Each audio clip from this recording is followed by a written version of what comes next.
So what I want us to do today then, I want us to try and make easier, if that's the right way to put it. Let's try and make easier this idea we had last week of when I am weak, then I am strong. So you may remember at the end of 2 Corinthians 12, I think it's verse 10, you've got this wonderful formula that the Apostle Paul works out. It's known as a when-then. So it's easy to remember. When I am weak, then I am strong. God chooses to make us weak so that when we are weak, we may then become strong in the grace and the power of God. Let's make it simpler. And if I say to you that the story of Jacob wrestling in the book of Genesis kept me awake, I think it was Monday night, of last week. So most of Monday night I didn't sleep because this story was going round and round and round in my head. Jacob wrestling by the brook Jabbok. So let's turn to Genesis and chapter 32. And we're going to, just maybe for this morning, it may be longer. Let's see how things develop. Let's think about this story of Jacob wrestling. So it's Genesis 32. And what I want us to do is what we've done now on a number of occasions, and that's think about the structure. So I want to change, if I can, I'm sure David doesn't mind, I want to change the 3 points that you've got in the newsletter. And I want the 3 points to be like this. Point number 1, it is not a sin to struggle. That's the first lesson to take away from Jacob struggling on this occasion. If any of us are struggling, it's not a sin to struggle. The second point I want us to think about from Genesis 32 is you've got to know your enemy. And what we'll see, hopefully, is that Jacob thought his enemy was a certain person. But then he was shown who his enemy was. So our second point, you've got to know your enemy. Excuse me. And then the third point for this morning is it's not a sin to limp. And after this encounter, Jacob limps for the rest of his life. And many of us may be limping. We may have a physical limp, but it's much more likely that we have a psychological or a spiritual or a personal limp. And you may feel yourself today to be barely limping along. It's not a sin to limp, and we'll see that hopefully from this passage. So it's not a sin to struggle, know your enemy, and it's not a sin to limp. Well, let's take a look at the structure of Genesis 32. So follow me then as we talk about the structure. Now this chapter, I think it's the whole chapter. Yeah, it is. This whole chapter is divided into 10 little sections. So let's get a sense of these sections. So the first section, let's call it setting up camp, is verses 1 and 2. So Genesis 32, section 1, the first 2 verses, setting up camp. So Jacob went on his way, and the angels of God met him. Now, I hope I haven't got COVID or anything, or we're all done, aren't we? Hold on a sec. Okay, so he's setting up camp. So Jacob went on his way, and the angels of God met him. When Jacob saw them, he said, "This is God's camp." And he called the name of the place Mahanaim. So that's your first little bit, setting up camp. Then what you have is the next section, and the next section from verse 3 to verse 5 is sending out the messengers. Then Jacob sent messengers before him to Esau his brother, who was in the land of Seir, which is in the country of Edom. And he told the messengers to say, "Speak thus to my lord Esau. Thus your servant Jacob says, I have dwelt with Laban and stayed there until now. I have oxen, donkeys, flocks, male and female servants, and I have sent to tell my Lord that I may find favor in your sight. So there's the second bit. Messengers are sent out. Now the third section, messengers return. Now you see how easy it is. You set up camp, you send out the messengers, and then the third section, the messengers return, verses 6 through to 8. Then the messengers returned to Jacob, saying, we came to your brother Esau, but he is coming himself to face you, with 400 of his men. Then Jacob was greatly afraid and distressed. And so he divided his people that were with him, and the flocks and herds and camels, into 2 companies. And he said to himself, if Esau comes to the one company and attacks it, then the other company, which he doesn't attack, can escape. So there's the messenger's return. And then you've got section 4. Section 4 is from verse 9 down to verse 12, and that section is the prayer to the God of Abraham. Now listen to his prayer. Jacob said, O God, of my father Abraham, and God of my father Isaac, the Lord who said to me, return to your country and your family, and I will deal well with you. I am not worthy of the least of all the mercies and of all the truth which you have shown your servant. For I left and crossed this Jordan with just my staff, but now I have become 2 companies. Deliver me, I pray, from the hand of my brother, from the hand of Esau, for I'm afraid of him, lest he come and attack me and kill the mother and the children. Now you said, I will surely treat you well and make your descendants as the sand of the sea, which cannot be numbered for multitude. There's section 4, pray to the God of Abraham. And then you get section number 5, verses 13 through to 15. What can we call this section? Well, it's in the text. This section is the hand of Jacob. So he lodged there that same night and took what came to his hand as a present for Esau his brother. 200 female goats, 20 male goats, 200 ewes, and 20 rams, 30 milk camels with their colts, 40 cows, 10 bulls, 20 female donkeys, and 10 foals. That's the section that deals with the hand of Jacob.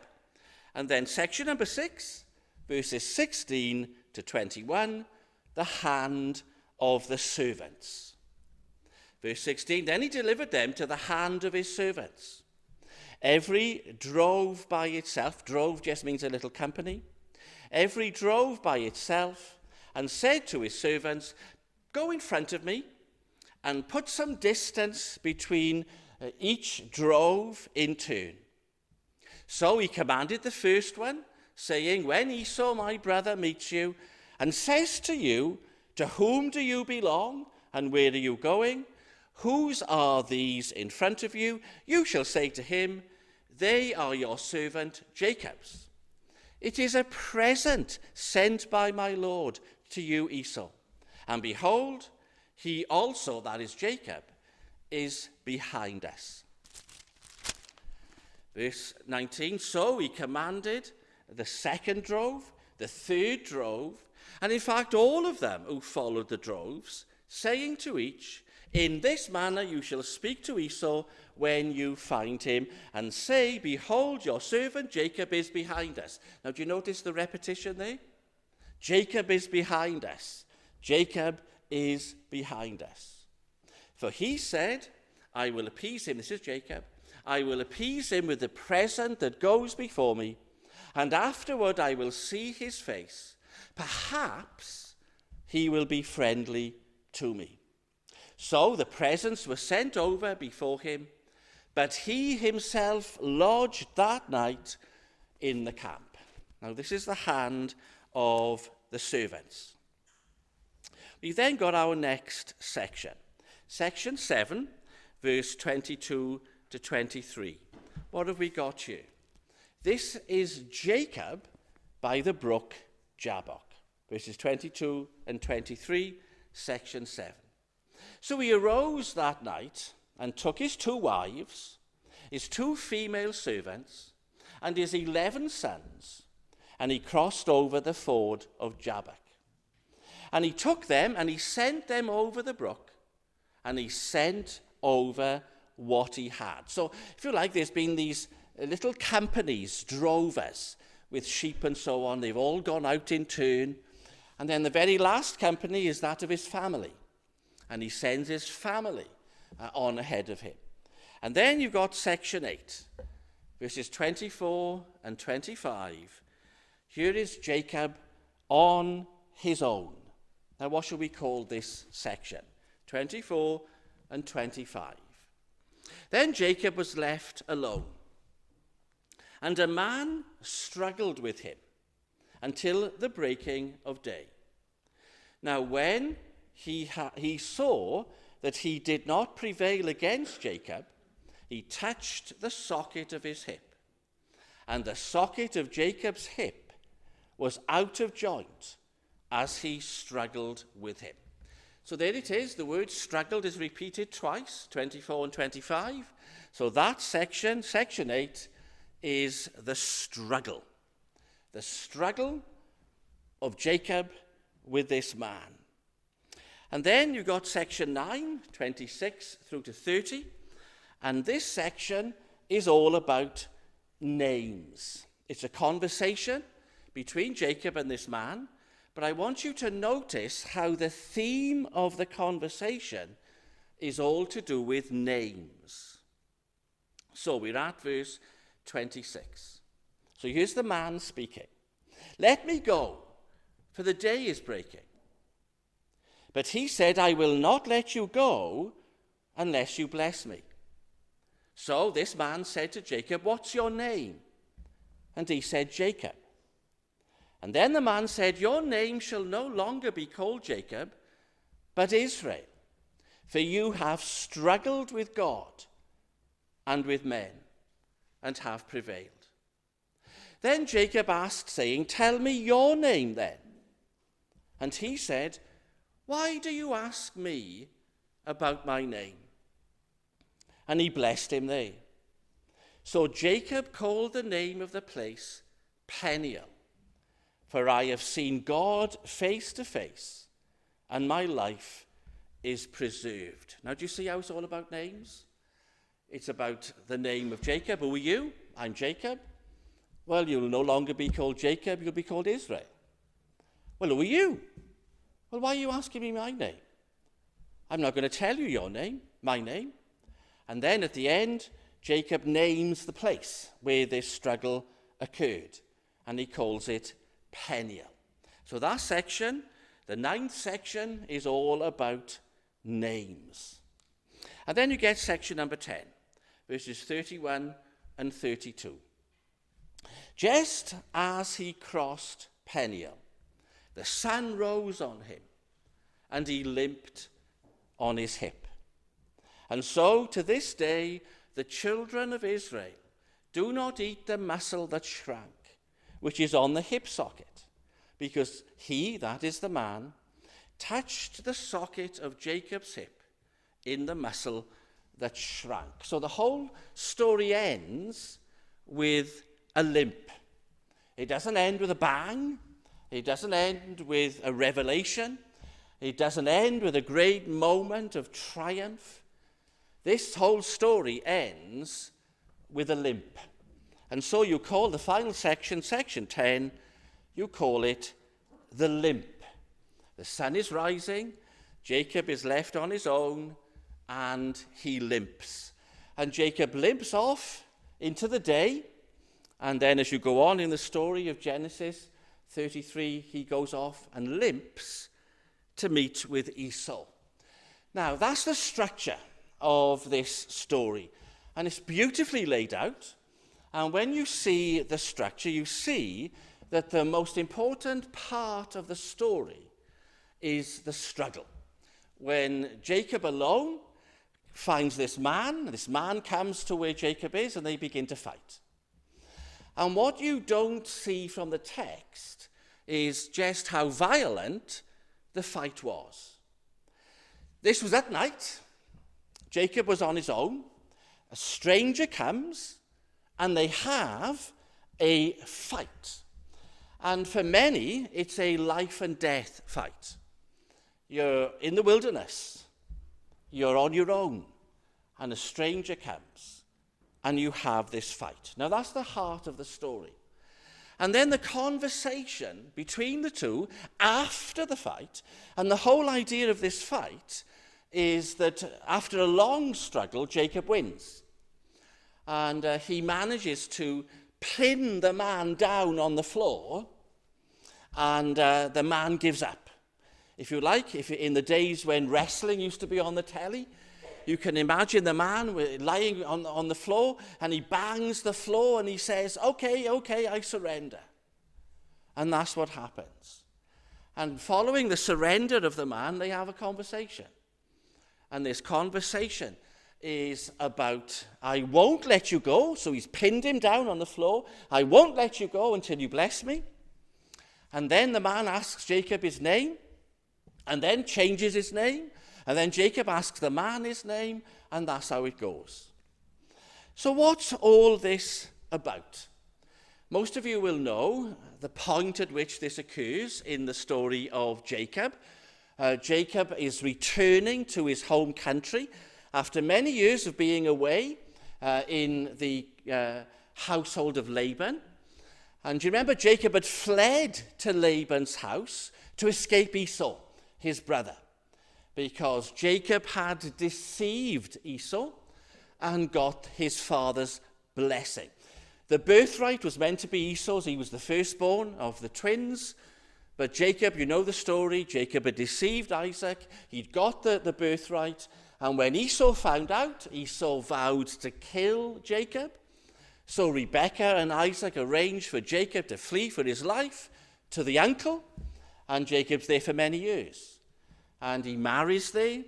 And he has children there. And he's blessed there. And he becomes wealthy there. And in fact, he's so wealthy that he's a threat to Laban. So Laban asks him to leave.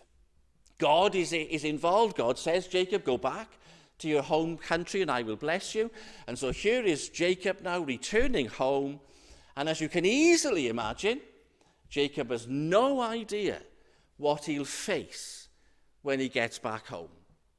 And he's no idea whether Isaac is alive, his father, but he's no idea about the kind of reception he's going to get from Esau. Will Esau still try to kill him?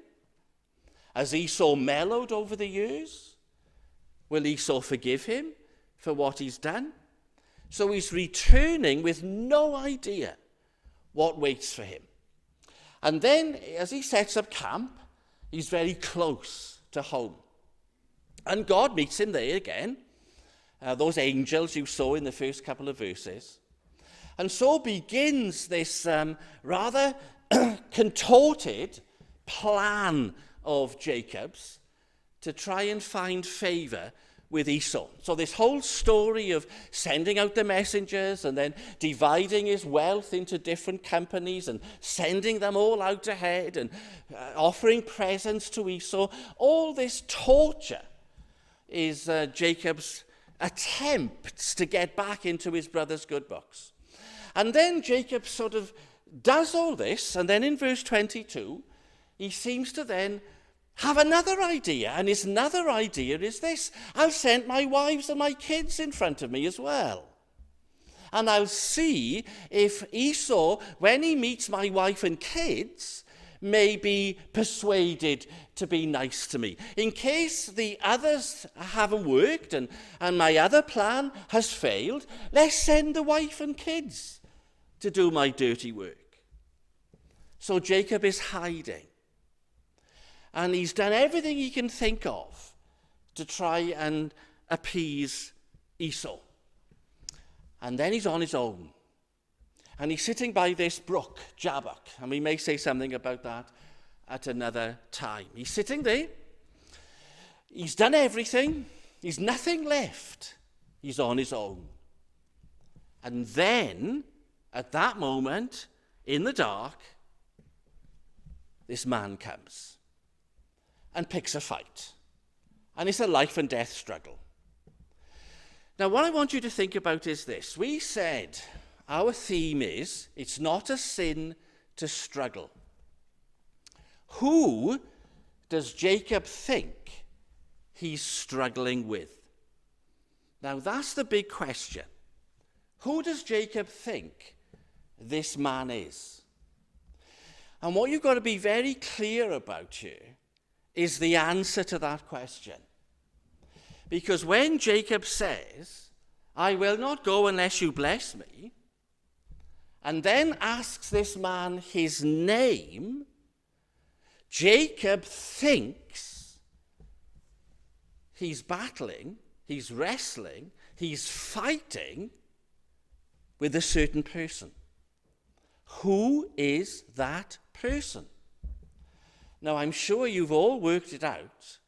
Who does Jacob think he's fighting with? Well, the text gives you the answer.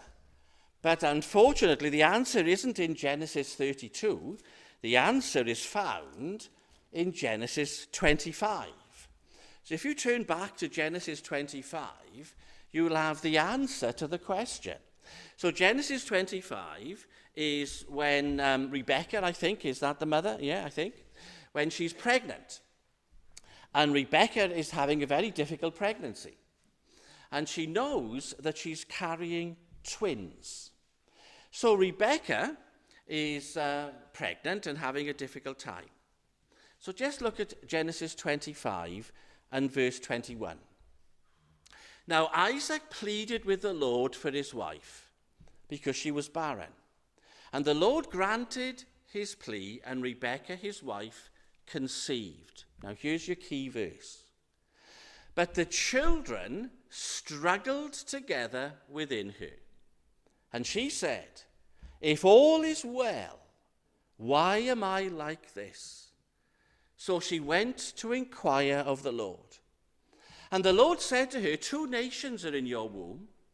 2 peoples shall be separated from your body. One shall be stronger than the other, and the older shall serve the younger. So who does Jacob think he's fighting with?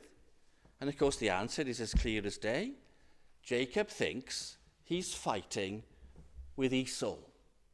He thinks that Esau, who has been coming to meet him with 400 men, has somehow or other got through all these droves, managed to bypass all his servants, and come alone to meet him by the brook Jabbok. And so as this wrestle starts, Jacob thinks this is his brother Esau. Esau has come to do what he always said he would. He's come to kill him.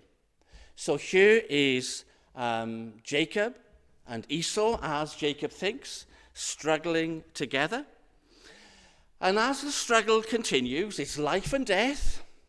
It's a very rough affair. It's with fists and knees and elbows. It's, if you like, wrestling on the ground during the dark of the night.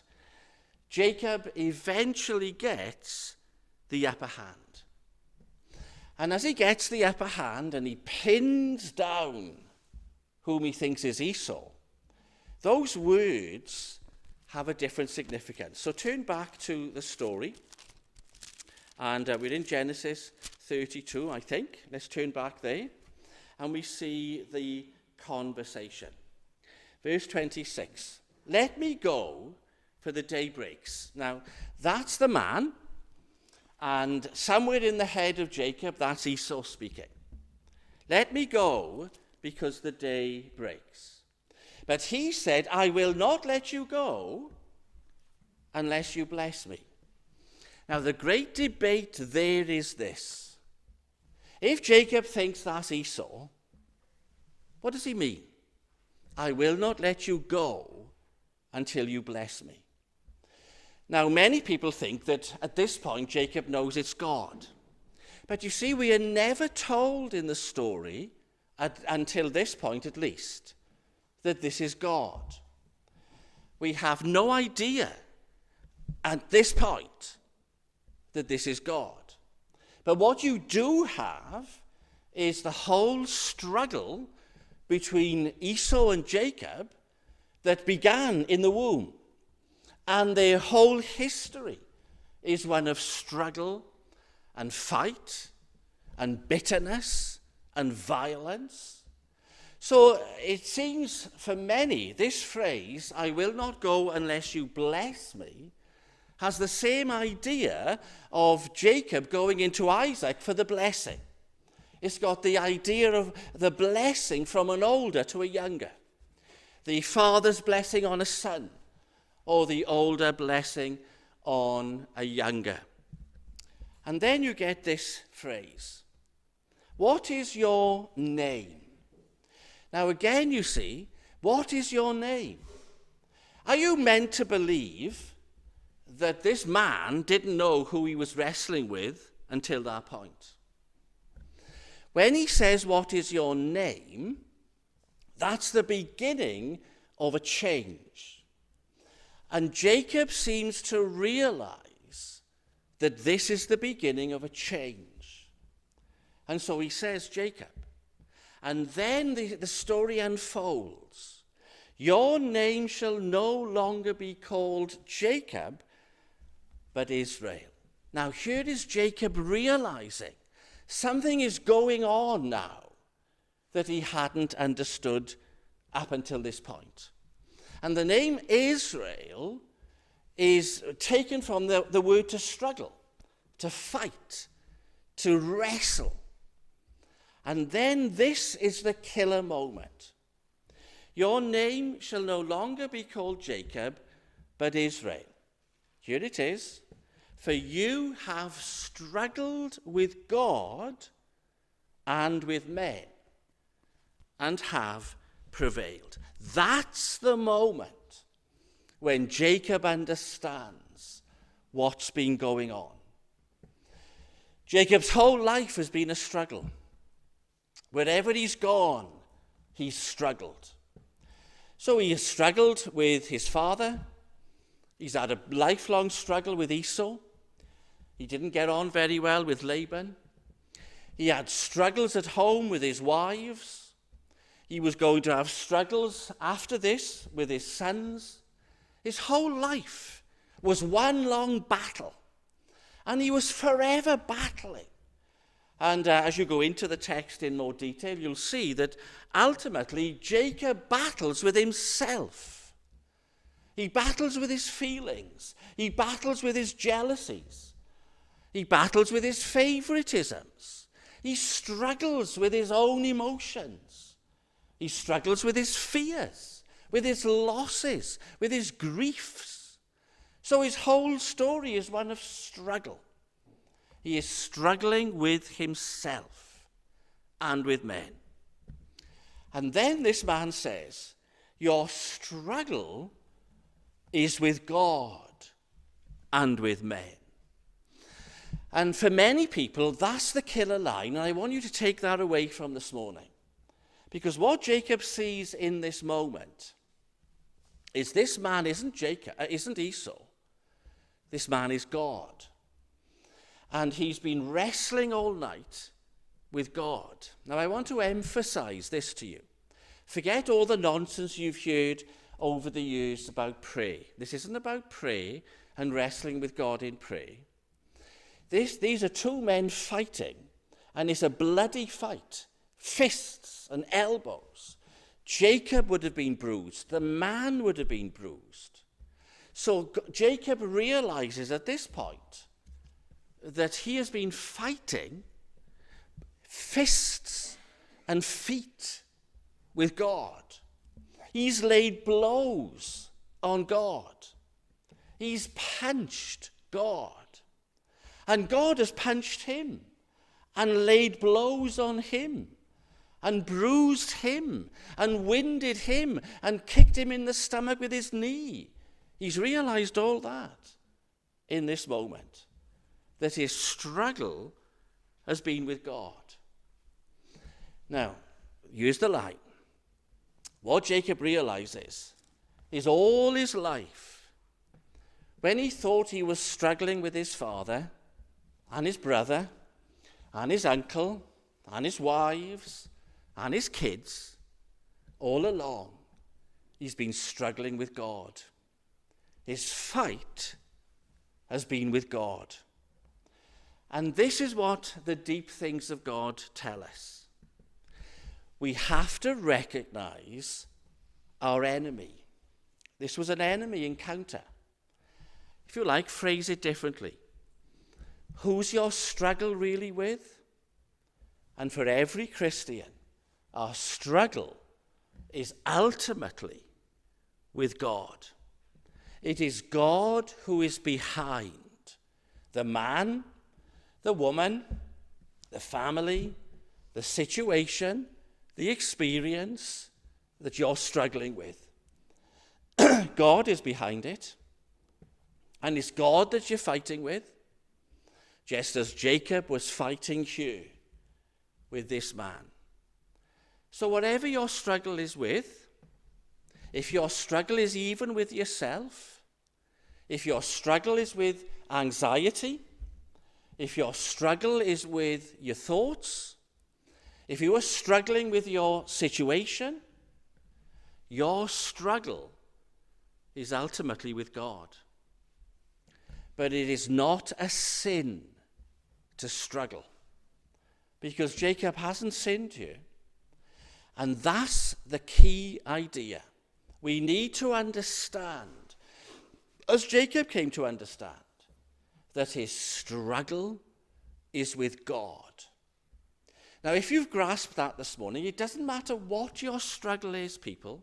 It really doesn't matter. All of you are struggling. Some of you have struggled during the past week. Your struggle is with God. That's ultimately who you're struggling with. But take a look at that wonderful phrase that we've seen.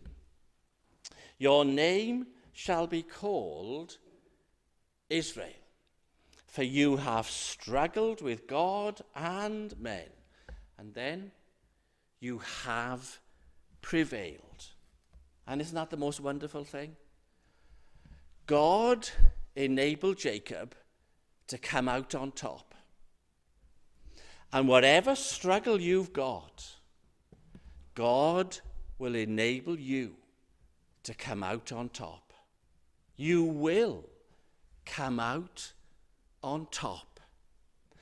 The God who has struggled with Jacob and landed blows on Jacob, at the right moment, at the breaking of the day, gave grace to Jacob so that Jacob could come out on top. And that's what Jacob understands from this moment on. That is by the grace of God, all of God's people will come out on top. It is the God himself you struggle with, the same God who will enable you to prevail. Now that's what Jacob understands. And when he then says, tell me your name, it's still somewhere in his thoughts. He's understood that he's dealing with God, but it's still somewhere in his thoughts that this may be Esau. May still be Esau. After all of this, it may still be Esau. And so verse, which is at 29, Jacob asks, saying, tell me your name, I pray. And he said, why is it that you ask me about my name? And what's in that phrase is this: Jacob, you don't need to ask me my name. You know who I am. I am God in human form. Just as Abraham experienced God in human form, those 3 men walking along the plains, coming to his tent, and he's at the door of the tent and he sees them and he gets a meal ready. Just as Abraham saw me, you are now seeing me. You know who I am. Why are you asking me what my name is? Don't let your ongoing fears cloud your judgment. You know I'm not Esau. I'm God. And I'm the God who enables you to come out on top. And with those closing words, he goes in that way that we've seen before. He vanishes. And Jacob is left then in verse 30. I have seen God face to face, and my life is preserved. Now that is a wonderful phrase, and we could follow it from Jacob through to Moses, who saw God face to face. We can follow that through then into the New Testament, and we can see Paul telling us that we have seen God face to face in the person of Jesus Christ. Jacob rejoices. He lifts up a banner and names it Peniel. I have seen God face to face. And the actual wording is, I have seen God face to face and come out on top. That's what Jacob understands. And then you have these closing words. Just as he crossed over Peniel, the sun rose on him. I wish I could do that justice, because many of you are struggling, many of you are fighting, and for many of you, it's like nighttime. Everything's dark. Dark seems to surround you. Let me say to you today, you'll come out on top. By the grace of God, you'll come out on top, and the sun will rise on you. Just as the sun rose on Jacob this particular day, so it'll rise on you. He crossed over, the sun rose on him, and he limped on his hip. Now, Jacob is permanently marked. And every believer is permanently marked by the struggles we have with God. And this is what it means when I've said to you in recent weeks, God makes us weak. Jacob was made weak by God. Jacob would limp for the rest of his life. God deliberately made him weak, so that even though he's going to come out on top, he'll come out on top through weakness. Not through strength, but through weakness. So every step that Jacob would take for the rest of his life would be a reminder to him that he's going to come out on top. Whatever situation he's going to face in the future, so when Joseph, he thinks, is killed, and he faces famine, and he sends his sons down into Egypt, and they come back and they have to be sent again, no matter what situation he faced, Jacob would limp. And his limp would remind him of his struggle with God and how he will always prevail. So you and I will be made to limp. We will limp for the rest of our lives as the people of God. We will have weakness of one sort or another. But every time you are weak, it's like Jacob's limp. It's a reminder to you that through the grace of God, you will come out on top. That's what your weakness does. It's a constant message from God. When you are weak, then you are strong. Now, time has gone, but I think it's only right for me to say that ultimately we can find Christ as we look at Jacob here. Because Christ too struggled. And he struggled with God. And like Jacob, Christ's struggle with God was at night, when he was on his own. when he was outside, when he was in a garden. And Christ struggled, and Christ came out on top because he was able then, by the grace of God, to prevail. He went to the cross and he offered his life for our sins. But I'm saying this with, I hope, the right reverence. Like Jacob, Christ too has a limp. At the right hand of God, he continues to bear the mark in his body, not in his hip, but on his hands and on his feet and in his side. Christ will bear those marks in his body for all eternity, because he too struggled with God and prevailed. Let's pray.